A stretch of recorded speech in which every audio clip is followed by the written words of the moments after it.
لیکن میرے بھائیوں اور دوستوں، اس ذات کی محبت اور اس ذات کی عقیدت اور اس ذات کی عظمت کا تقاضا ہے کہ ایک چیز کی وضاحت آج کر دی جائے۔ میرے بھائیوں اور دوستوں، یہ محبت کا تقاضا ہے، آپ صلی اللہ علیہ وسلم کی عظمت کا تقاضا ہے، اور آپ صلی اللہ علیہ وسلم کے مقام و مرتبے کا تقاضا ہے، اور آپ صلی اللہ علیہ وسلم پر ایمان لانے کا بھی تقاضا ہے، اور آپ صلی اللہ علیہ وسلم کا ایک امتی ہونے کا بھی تقاضا ہے۔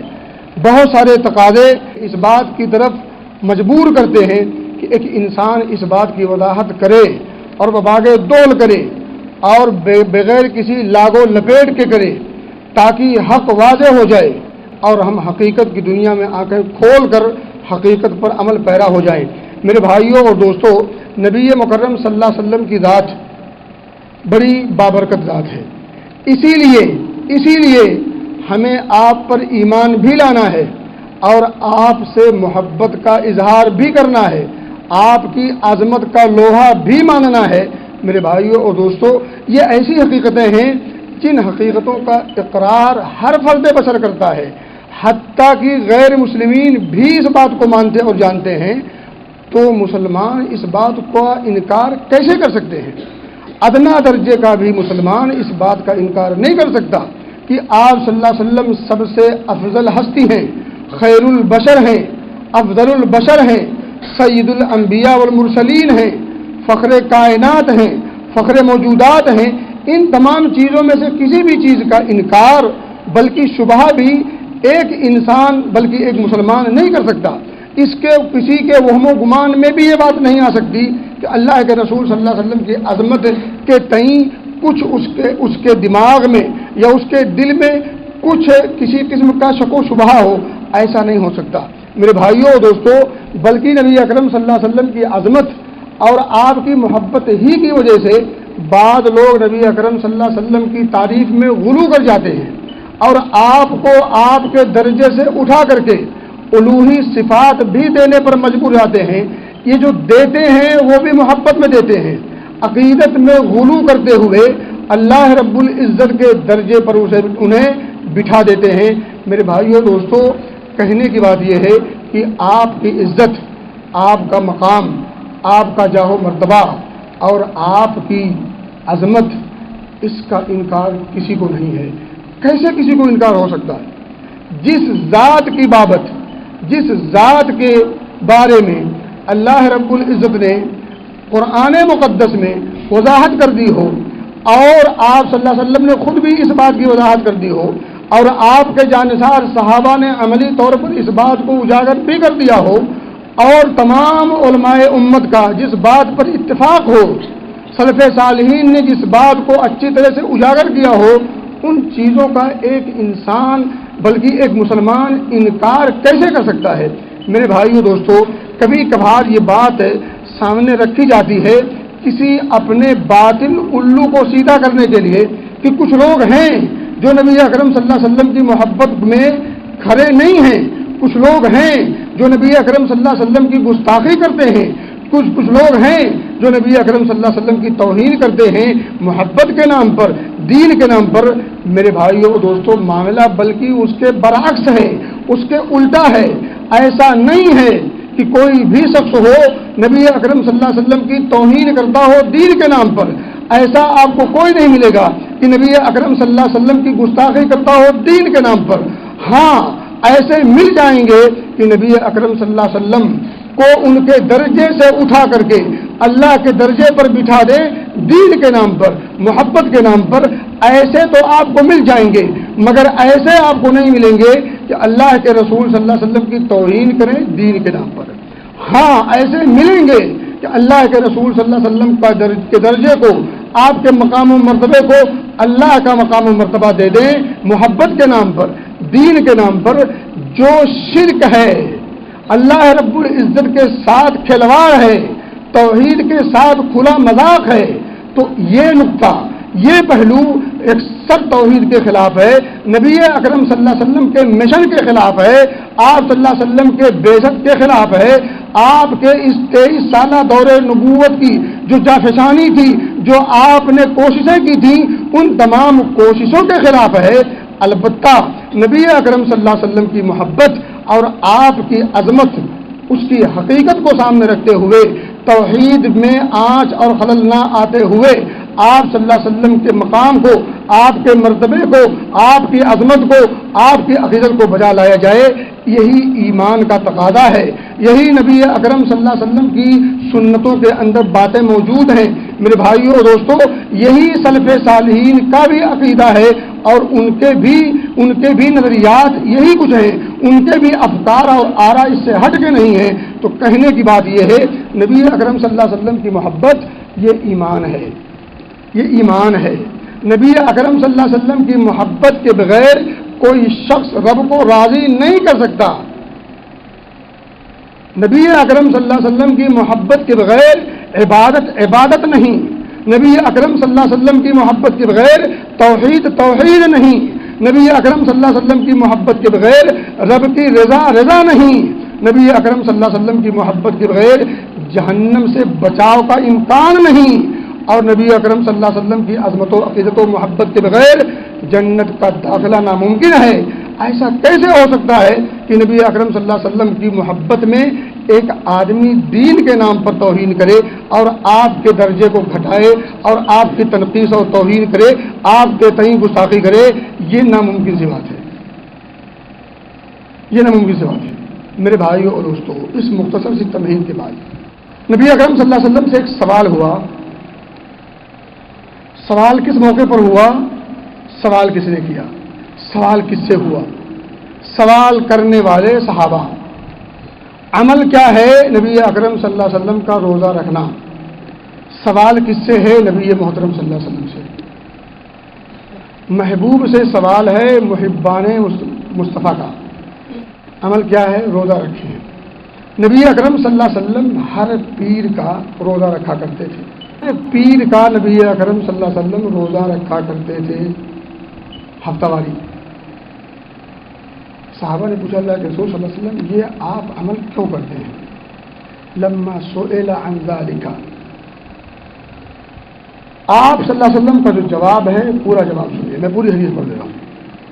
آپ فرماتے ہیں ذلك یوم ولدت فیہ، یہ دن وہ دن ہے جس دن کے اندر میں پیدا کیا گیا۔ ابھی حدیث پوری نہیں ہوئی ہے، آگے بھی ہے۔ وَيَوْمٌ بُعِثْتُ أَوْ أُنزِلَ عَلَيَّ فِيهِ، اور یہی دن وہ دن ہے جس دن مجھے مبعوث کیا گیا، یا مجھ پر اسی دن آسمان سے اللہ رب العزت کا پیغام نازل ہوا۔ یعنی آپ اپنی زبان میں آسان لفظوں میں کہہ لیں، یہی وہ دن ہے جس دن میں نبی بنایا گیا۔ اس شکرانے میں مجھے دو بتائی ہے، عمل ایک ہے۔ عمل کیا ہے؟ روزہ رکھنا بطور شکرانہ۔ وہ شکرانہ کس بات کا؟ ایک تو یہ دن وہ دن ہے، پیر کا دن وہ دن ہے جس دن نبی اکرم صلی اللہ علیہ وسلم پیدا ہوئے۔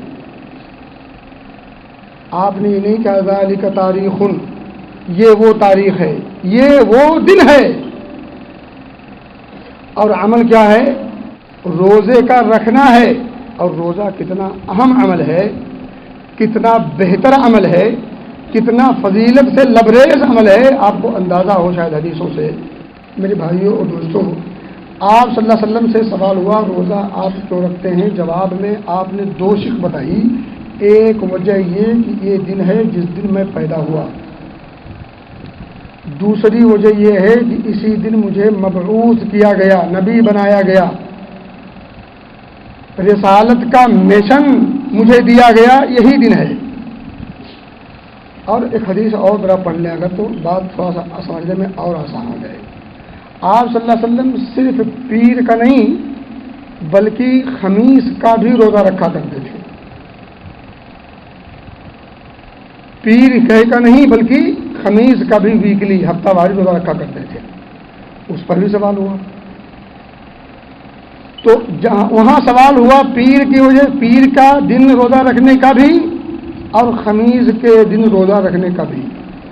آپ نے فرمایا صلی اللہ علیہ وسلم پیر اور جمعرات کے روزہ رکھنے کی وجہ یہ ہے کہ یہ دن وہ دن ہے، ذالک یومان، یہ وہ 2 دن ہیں، تعرض فیہما، ان 2 دنوں کے اندر اٹھائے جاتے ہیں، پیش کیے جاتے ہیں، لرفع الاعمال الی رب العالمین، ہفتے میں 2 دن بندوں کے عمل رب العالمین کی بارگاہ میں پیش ہوتے ہیں۔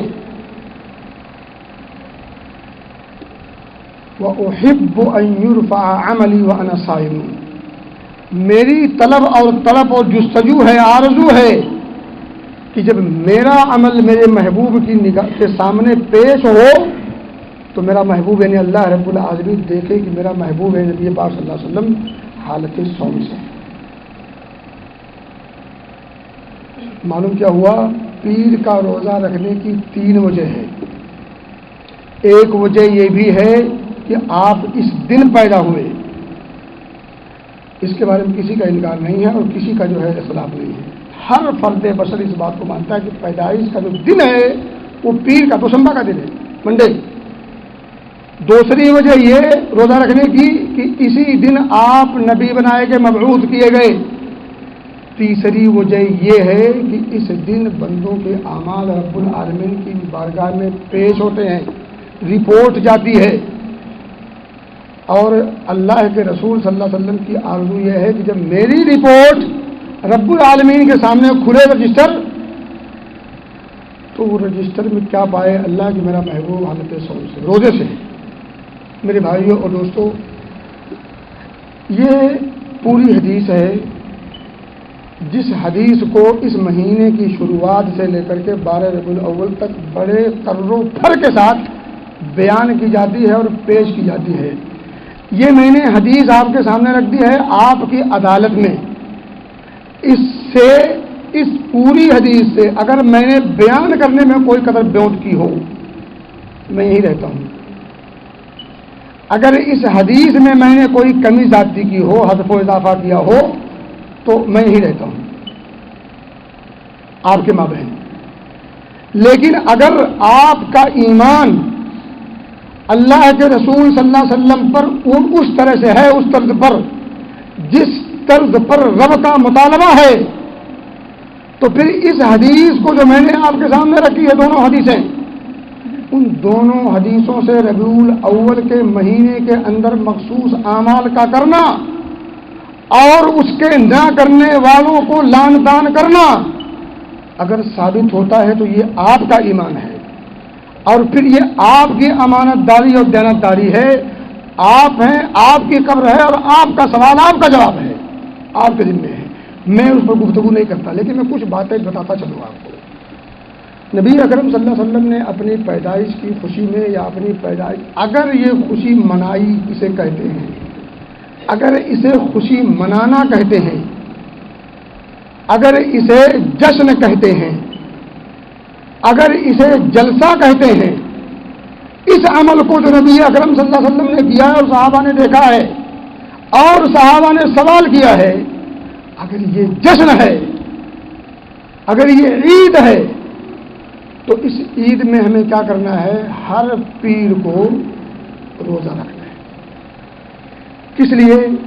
کیونکہ اللہ رب العزت نے ہمیں آپ صلی اللہ علیہ وسلم جیسی نعمت عطا کی ہے، اور اس نعمت کی پانے کی وجہ سے ہم نے اسلام جیسا اللہ رب العزت کا محبوب و پسندیدہ دین ملا ہے، جس دین پر عمل پیدا ہو کر کے ایک انسان اپنی دنیا بھی سنوار سکے، آخرت بھی سنوار کر کے اللہ کی بنائی ہوئی نعمت جو جنت ہے اور اس کے اندر طرح طرح کی جو نعمتیں سے بھر رکھی ہے اللہ نے، ان تمام نعمتوں کے حصول کا اور پانے کا بہترین ذریعہ ہے۔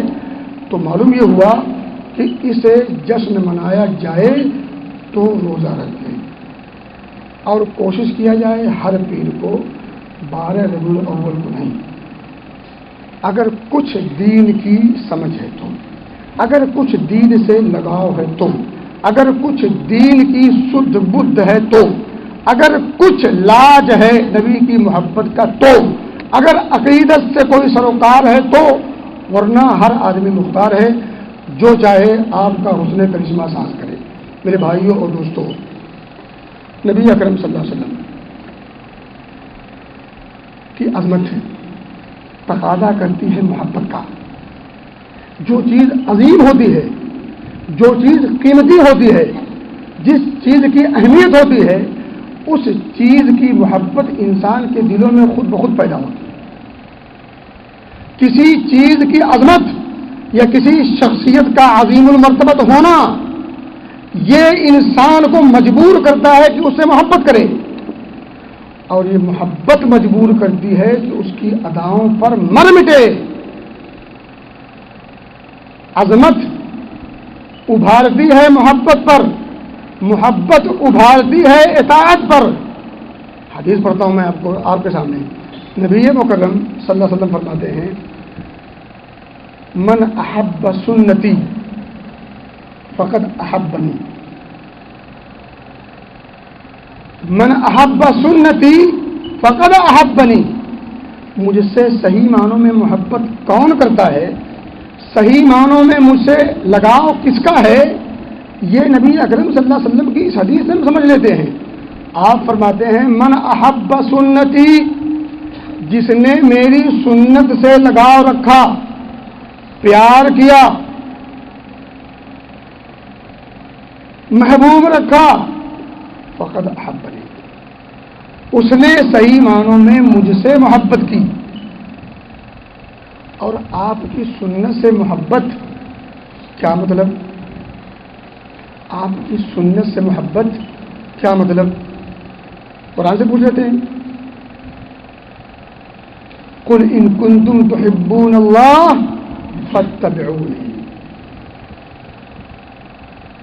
من یطع الرسول فقد اطاع اللہ قل اطیعوا اللہ واطیعوا الرسول وَإِن تُطِيعُوهُ تَهْتَدُوا. مزید اور پڑھنے کی ضرورت نہیں ہے، بھرا ہے پورا قرآن. قیامت کا دن ہوگا، ایک گروہ آئے گا، افسوس کرے گا. افسوس کس بات کی کرے گا؟ یوم تقلب وجوہہم فی النار. یاد کرو اس دن کو جس دن جہنم کے اندر اوندھے منہ ڈال دیے جائیں گے. تو جب یہ ڈالے جائیں گے تو اب وہاں پہنچنے کے بعد کیا کہیں گے؟ یقولون یا لیتنا. اب یہ وہ ادا کریں گے، افسوس کریں گے، کفے افسوس اب ملیں گے، لیکن اب پچھتائے کیا ہوئی جب کریا چپ گئی کھیلی. یا لیتنا اطعنا اللہ و اطعنا الرسول. ہے بربادی، ہے افسوس، کاش ہم نے اللہ کی اطاعت کی ہوتی، کاش ہم نے رسول کی اطاعت کی ہوتی. یہی پر رک نہیں گئے، آگے بھی کچھ بات کہی ہے.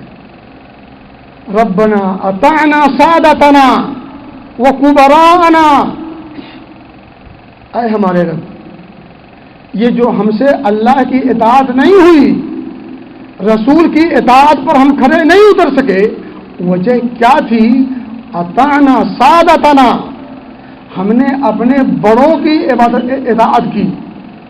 وہ کبراءنا، یہ بڑے بڑے جو چوکادری تھے، بڑے بڑے چوکادریوں کی الجھاوے میں ہم الجھ گئے، صحیح راستے اور ڈگر کو سمجھ نہ سکے، اس لیے اس برے راستے پر چلتے رہے یہاں تک کہ وفات ہوئی، تیرے دربار میں پہنچ گئے. انا اطعنا سادتنا، یہ جو بڑے بڑے سید زادے ہیں، دکھاوے کے، نام کے، جو مشہور کر دیے گئے ہیں زبان در زبان، حقیقت سے کوئی تعلق نہیں ہے. اطعنا سادتنا وکبراءنا فاضلونا السبیل. جہنم میں جانے کے بعد جہنمی اس بات کا اقرار کرے گا، فاضلونا السبیل، ان لوگوں نے ہمیں جو ہے گمراہ کر دیا ہے. اب افسوس کے بارے اور پریشانی کے عالم میں اب تو مصیبت میں گر ہی گئے، مصیبت سے چھٹکارے کی کوئی شکل بھی نہیں ہے، تو اب غصے کے عالم میں، غیظ و غضب میں آ کر کے اللہ سے بد دعا کریں گے. کن کے لیے؟ اپنے انہی سید زادوں کے لیے جن کے بہکاوے اور پھسلاوے میں، جن کی شعبدہ بازی اور کرتب میں پھنس کر کے سیدھے راستے سے گمراہ ہوئے ہیں. اب ان کے لیے بد دعا کر رہے ہیں. کیا کریں؟ ربنا آتہم ضعفین من العذاب، اللہ انہیں دوہرا عذاب دے، ہم تو سنگل میں ہیں، انہیں ڈبل عذاب دے، وَلْعَنْهُمْ لَعْنًا كَبِيرًا، بہت بڑی لعنت ان کے اوپر تھوپ دے مولا۔ اب وہاں ان کے دوہرے عذاب کی بد دعا کر کے کیا ملے گا؟ ابھی آنکھیں کھلی ہیں، قبل اس کے کہ آنکھیں بند ہو جائیں ان آیات کے معنی اور مفاہیم پر غور کر لیجئے اور پرکھیے کہ کون ہے وہ خرخواہ جو آپ کے ساتھ حقیقی معنوں میں خرخائی چاہتا ہے، اور کون ہے وہ شخص جو پیٹ کا پجاری بن کر کے ہماری جیبوں پر اور ہمارے ایمان پر بھی ڈاکے ڈالتا ہے۔ اس کی بنیادی اور حقیقی وجہ یہ ہے کہ ہم نے کتاب و سنت کے بنیادی علم سے بھی ہم کورے ہیں۔ جب تک علم کی طرف ہم لوٹیں گے نہیں، دین کسے کہتے ہیں؟ الدین والعلم ما قال اللہ وقال الرسول، دین بھی وہی ہے اور علم بھی وہی ہے۔ کیا ہے؟ دین بھی ہے وہ جو اللہ نے فرما دیا، اللہ کے رسول نے فرما دیا، اور علم بھی ہے وہ جو اللہ نے فرما دیا، رسول اللہ نے فرما دیا۔ اللہ اس کے رسول نے جو فرما دیا وہی دین ہے، اللہ اس کے رسول نے جو سکھا دیا وہی علم ہے، اور وما سواہما، اور ان دونوں سے ہٹ کے جو کچھ ہے وسواس الشیاطین، یہ شیطان کے وسوسے ہیں۔ ان دو سے ہٹ کے جو کچھ ہے وہ شیطان کے وسوسے ہیں، گمراہی کے زینے ہیں۔ میرے بھائیوں اور دوستوں، میں کہہ رہا تھا آپ صلی اللہ علیہ وسلم کی عظمت ابھارتی ہے محبت کی طرف، آپ کی محبت ابھارتی ہے آپ کی اطاعت اور آپ کی اتباع کی طرف۔ اور یہ کون سی اتباع ہے کہ نبی اپنی پیدائش میں شکرانے کے طور پر روزہ رکھیں، وہ بھی مہینے میں 4 دن، کبھی کبھی کسی مہینے میں 5 بھی پڑھ سکتے ہیں، اور ہم جشن منائیں سال میں 1 دن، وہ بھی تاریخ کے اعتبار سے، دن کے اعتبار سے نہیں۔ نبی نے روزہ رکھا، نبی نے اعتبار دن کا کیا۔ ہم نبی کے چاہنے والے، نبی کی محبت کے گن گانے والے، نبی کی محبت پر جان نچھاور کر کے اسٹیج پہ چھڑکے، ڈانس، تبلے، ڈی جے،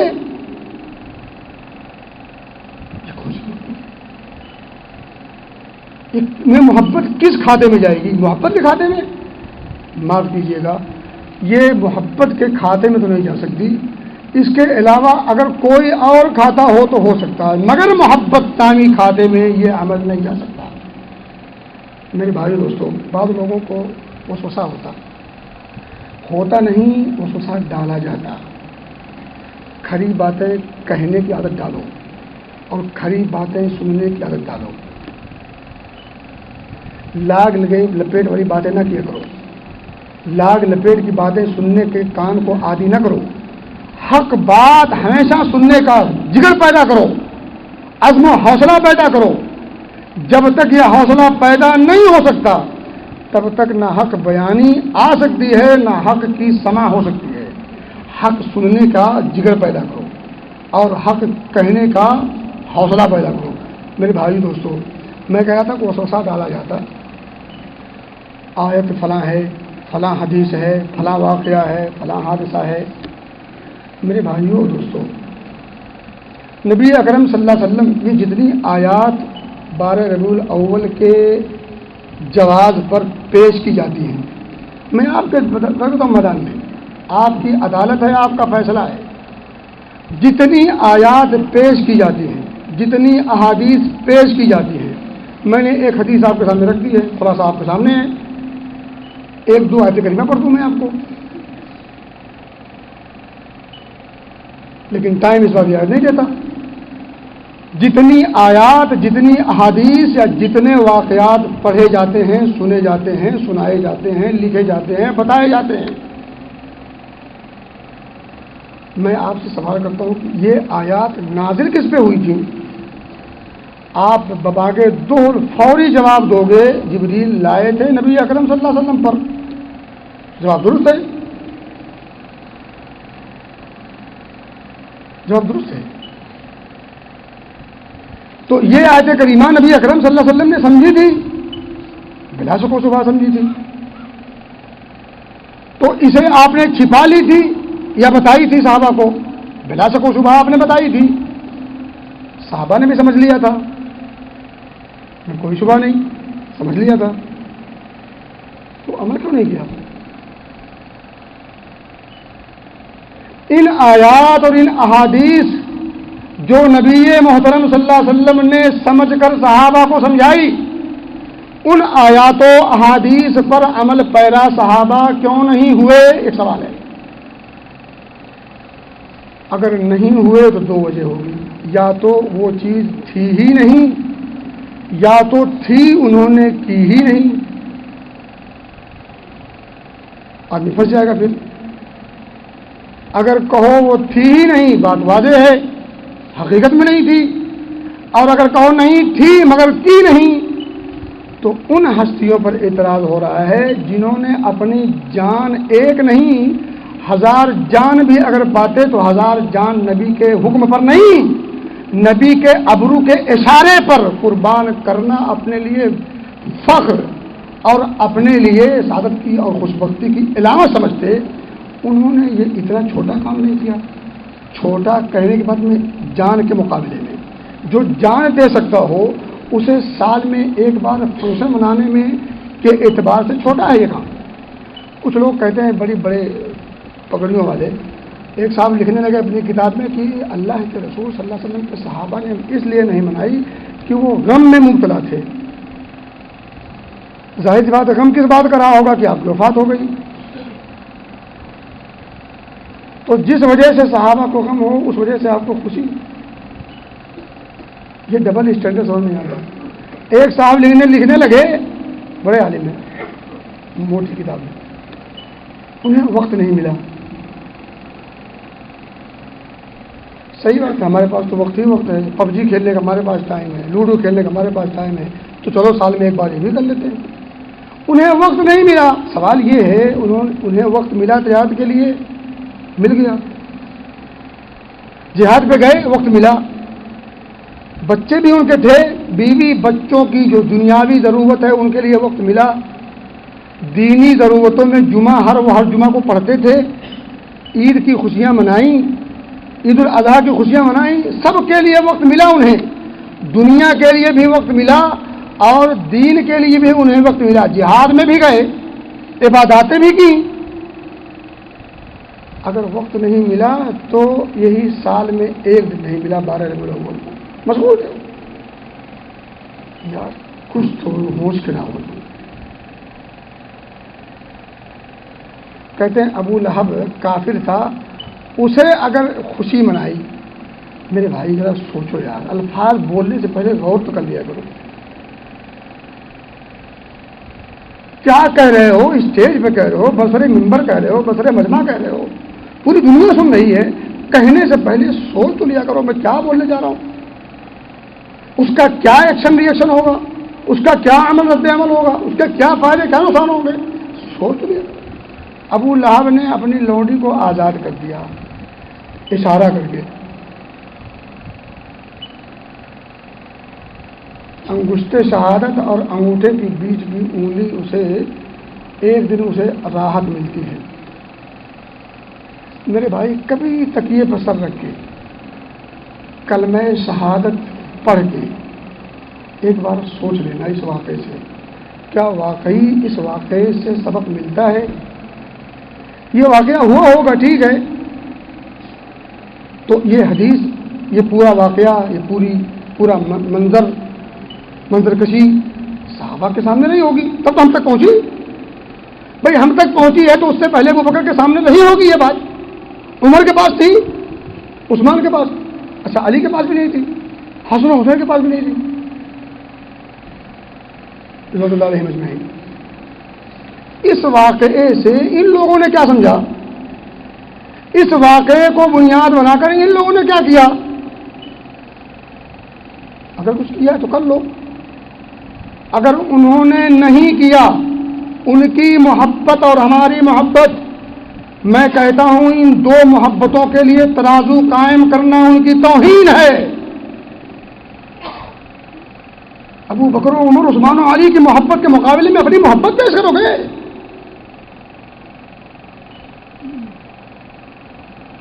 ان کی عبادات کے مقابلے میں اپنی عبادات کو پیش کرو گے؟ ہزار بار سوچنا۔ ان کی محبت نے مجبور نہیں کیا، آپ بڑے محبوب نکلے۔ اور بتا دوں، میں شاعر کہتا ہے عربی کا، تعصی الہ وانت تظہر حبہ، رب کی نافرمانیاں کرتے رہتے اور محبت کا اظہار بھی کرتے ہو۔ بدعت و خرافات کے دل دادا اور رسیا، اور نبی اکرم صلی اللہ علیہ وسلم کی محبت کی دعوے داری۔ ان المحب لمن يحب مطیع، محبت کا دعوے دار تو وہ ہوتا ہے جو اپنے محبوب کی اداؤں پر مر مٹے، اپنے محبوب کی اداؤں پر جان نچھاور کر دے۔ میرے بھائی دوستوں، باتیں بہت ساری ہیں، اگر اتنی بات سمجھ میں آ گئی ہے، میں نے 2-4 چاول اٹھا کر کے آپ کے ہاتھ میں دیا ہے، پوری ہانڈی کھا کر کے نہیں چیک کی جاتی، 1-2 چاول نکال کر کے ہانڈی میں سے آدمی چیک کر لیتا ہے چاول ہوئے کہ نہیں ہوئے۔ ایسے ہی سارے دلائل اگر آپ کے سامنے رکھیں تو آپ کو ان دلائل کی حقیقت کا سامنے آ جائے گی اور سمجھ میں بھی آ جائے گی۔ اللہ سے دعا ہے کہ اللہ رب العزت ہمیں نبی اکرم صلی اللہ علیہ وسلم کی محبت کا جو تقاضا ہے، محبت کا جو معیار ہے، اللہ اس حقیقت کو، اس تقاضے کو، اس معیار کو سمجھنے کی توفیق دے اور اس پر کھڑا اترنے کی توفیق